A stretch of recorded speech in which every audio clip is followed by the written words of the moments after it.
right, can you still hear us? All right, here we go. We got a special edition for you. We got some guys from the legendary group CHALWA. Please, gentlemen, introduce yourselves. Okay, Nettie Mine here, percussion. I'm Jason, I play saxophone. My name is Dennis, and I play guitar and I sing. I'm D-Train, I play bass. And I'm Jay, I'm the sound and engineer. And Yeah, we're missing our keyboard player Bernard and another guitar player Tim. And our drummer Josh. Josh will be here a little bit. Yeah, So he it- might show up. so the band is a 7-piece? Yes. Yes. 7, 8, just depends on the show, but Okay. yeah, pretty good group. Well, I'm the please, silent member. Yes. Can somebody give us a little history on the group? Who could take us back Oh, furthest to the roots? well, this guy right here, him and our original drummer and our guitar player, Evan Ackerman, he's another guitar player, play with us. 3 of them were playing music, Appalachian State, back in the late 90s. And they eventually moved to this area. We're in Asheville. And I met them, I guess, around 2006. By then, they'd already formed the band CHALWA. And then we just started touring the Southeast, and we got blessed picking up a sax player, and we got D-Train later on. And Yeah, but Jay used to run sound for his band a long time ago, DSF, and you worked with like Marsupio and stuff. Yeah. So they knew each other way back. in the day. So it was kind of like the winds blew us all together in some weird, odd way. So yeah. And I met the group working at a health food store in Asheville back in 2009 in the produce department. He started working there, and Evan Ackerman worked there as a bookkeeper. And that's how I met the group. And I used to come in kind of like come before the shows and stay after, and I'd help set up and load out the equipment. And before you know it, I started playing bass. Hang on, Josh, not too hard, but you can come in. Yeah, we got our drummer Okay. showing Here up comes now. our drummer now. We're always late. And then I heard about this awesome reggae band that played at a brewery in town every Sunday. It was this magical experience. I showed up and saw the band once again, kind of as a fan first, and approached Dennis and said, "Hey, I want to play with you guys," and got my foot in the door too. So, like Dennis said, we all kind of just blew together. This is Josh Lynn, our drummer. Hello, everyone. Greetings. So what year did the band originally form? 2005. Okay. 2005, the original band CHALWA started. I So started hanging with them in 2007.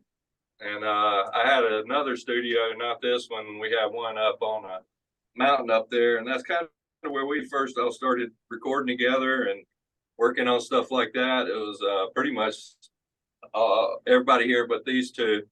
And we used to do it all the time. And then I ended up moving down here, and we've got a nice little studio down here. And we've all been together now for, gosh, how long has this entity been 6, together? 7? Yeah, about 7 years yeah. of transition here.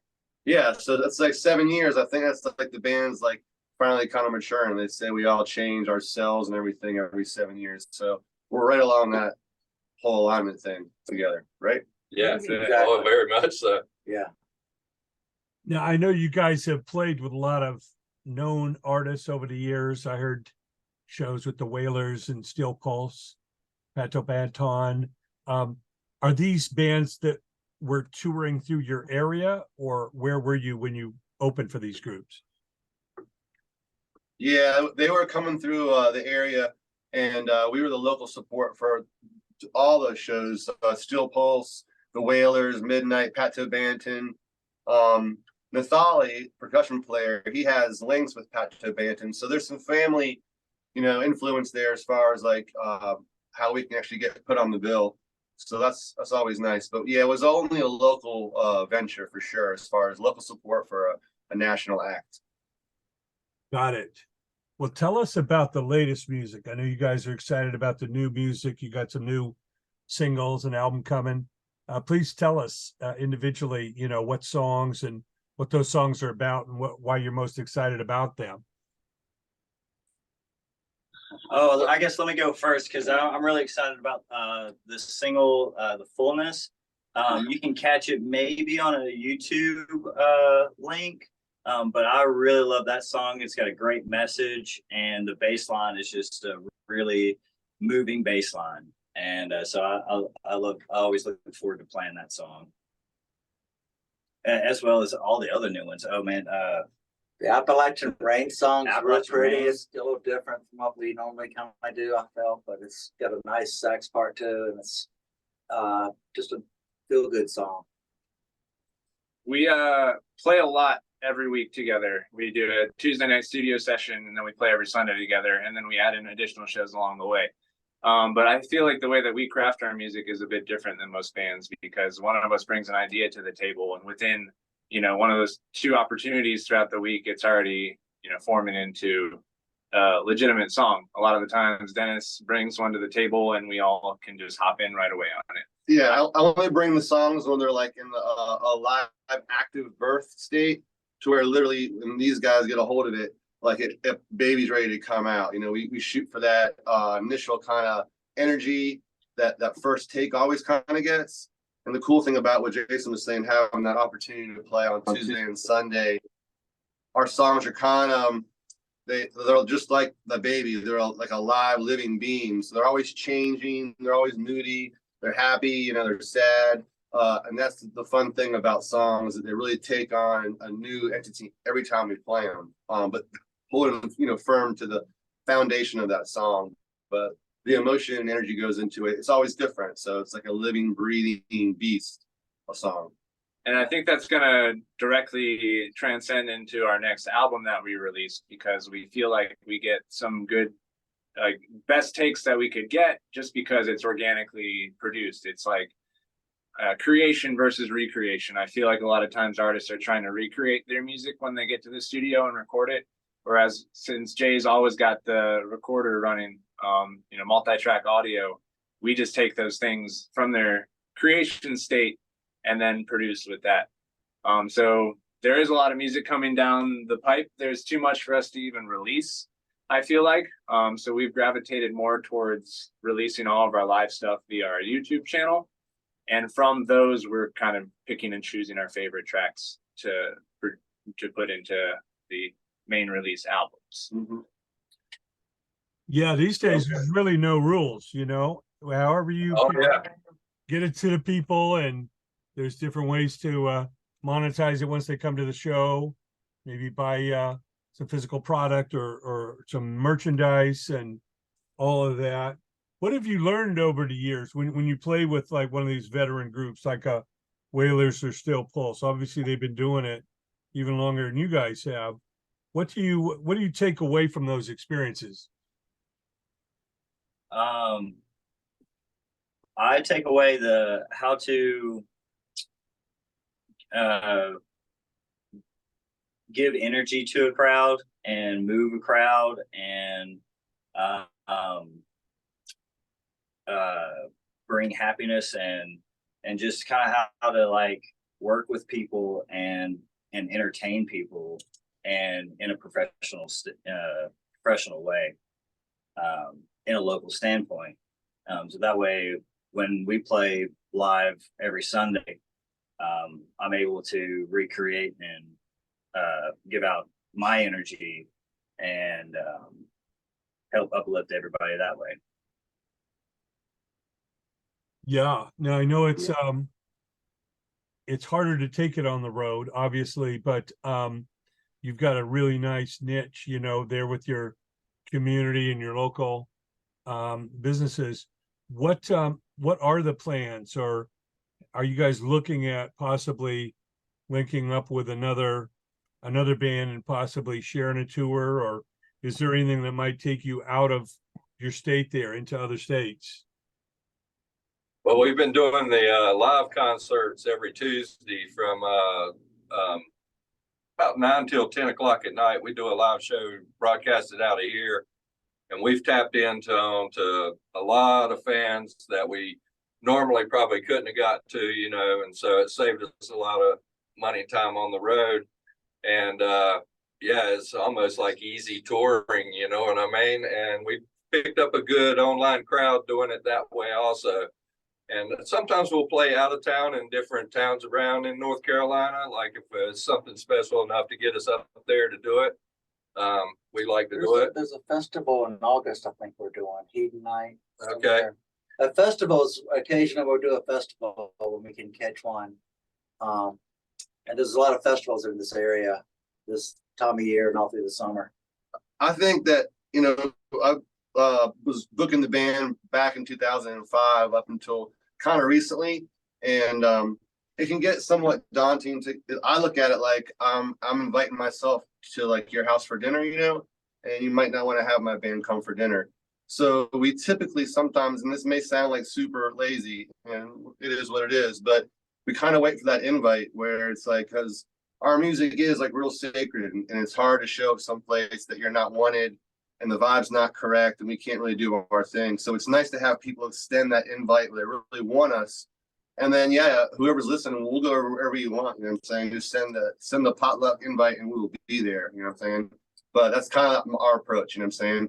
As far as like getting out and doing that legwork on the road and touring and pushing our music, like Jay says, we can do that from the comfort of New Root Studio with this guy behind the boards with like crazy psychedelic effects and stuff. So Pretty cool. it's just kind of more conducive to what like I think all of our vibe is. You know what I'm saying? Like. Yeah, kind of like you said, there aren't really any rules, so we are Yeah. taking a slightly different approach to it.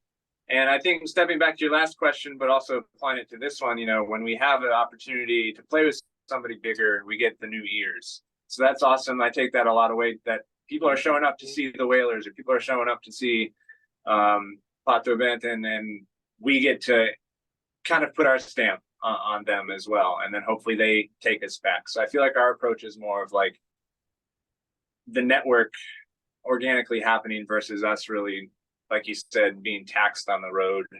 And It's kind of hard to get logistically, you know, we aren't a band that has set ourselves up at the moment for that. So we're taking a different approach to where, like Dennis said, we can be in the comfort of our space and have that sacred space to share and invite you over to our house as well. Yeah, because the music's so much realer that way. But to answer the question about the influence of opening up for larger bands, like whenever we play with larger bands, it like raises our whole vibration musically, emotionally, spiritually to a whole new level, because we're gonna bring it like hardcore. Like we're not taking it easy on the headliners. Like we're gonna try and steal the show as much as we can, only because to give our energy to the act going on after us. We want to get that crowd hype and ready to where the next band comes on, the big band they want to see, and they're double pumped. You know, they saw CHALWA and they didn't even know why they were so excited. So be careful, because we will come and do a takeover.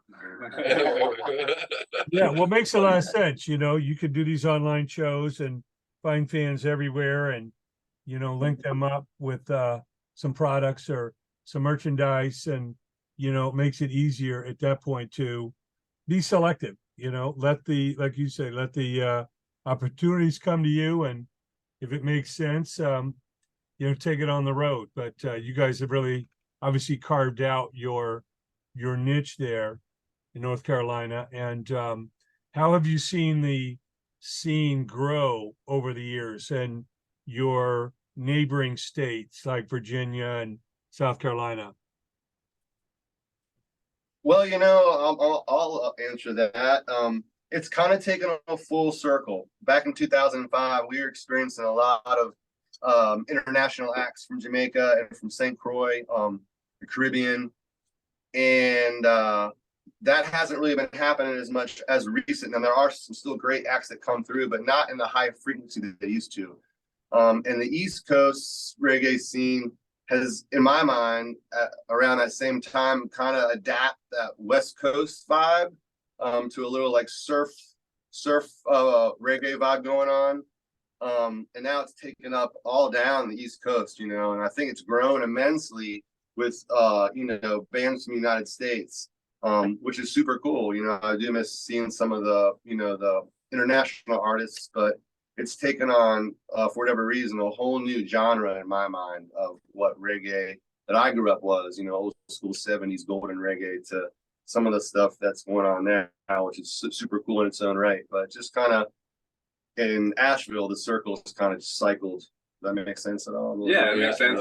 And I would say in Virginia and South Carolina, it has grown in a sense because of these national acts, these acts within the states like Stick Figure and Revolution, and so on and so forth, that have been touring the states a lot more, who also incorporate international acts along with them on their tours, but they have been able to reach grounds and help create the scene and balance out the scene. Like in those states you were saying, in Virginia and in South Carolina. And I do see a lot more local bands that are forming up in both those states, and even so in East Tennessee, not so much, but definitely in Virginia and South Carolina, and then DC's really popping off in Atlanta. A lot of international acts have moved to Atlanta, so it's kind of like going off what Dennis was saying. It has balanced out around us. To answer your question, and I guess my point of view. Here you go. We're gonna let Josh say something here. He's been all kind of quiet over here too. So just kind of how you feel about the music and what's going on with New Hampshire and Virginia. Yeah, he moved up from New Hampshire. It's slowed down quite a bit. It used to be the same thing up there. Just a lot more heavier, a lot more international acts coming through the area. But yeah, again, it's come to this newer genres heading all over the East Coast. So yeah, we're just trying to compete with all the new stuff, and be our own. So yeah, and we're up in Appalachian Mountains, so we kind of keep a mountain vibe going. Yeah, and there's definitely this mountain jam band influence that we pull into like the classic reggae roots, whereas everything else is getting filtered to the West Coast reggae, and it's more of that poppy surf rock. So I feel like we're definitely a contrast to all that. And I don't know whether that helps us or hurts us in the grand scheme, but we're definitely not here to change what we do. Yeah, I'd say we like to stick to our roots and our influences in music through, and that relate also to reggae as well, and hold firm to that. And that we kind of hold our vibe with that, and it's our own organic thing. And it's pretty cool. Yeah, we feel pretty good about that. We've kind of created an original thing that's kind of grown on its own over the years. And like I said, we put a lot of it out on the YouTube and our radio station. And I mean, there are some really incredible things on there. Sometimes when you listen to it, sometimes I can't even believe it's us when we're doing it. Sometimes I don't know who's doing what. I don't know. Yeah, Someone's he's getting W, or Josh is getting W, or I hit a wrong pedal. But yeah, it's definitely a unique thing, and we're very proud of what we're doing for sure. And like I said, I've been recording them now for 12 years, doing multi-tracks of all the live shows and studio shows, and then I will remix them and stuff. And so we put them out. So most of anything that we put out is pretty close to studio quality.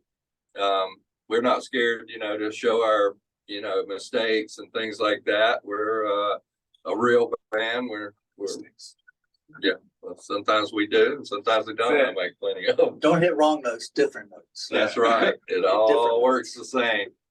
But yeah, we definitely enjoy what we're doing, and it's because we are all influenced by different styles of music throughout our lives, and somehow it all gelled up to what we're doing today. That's for sure.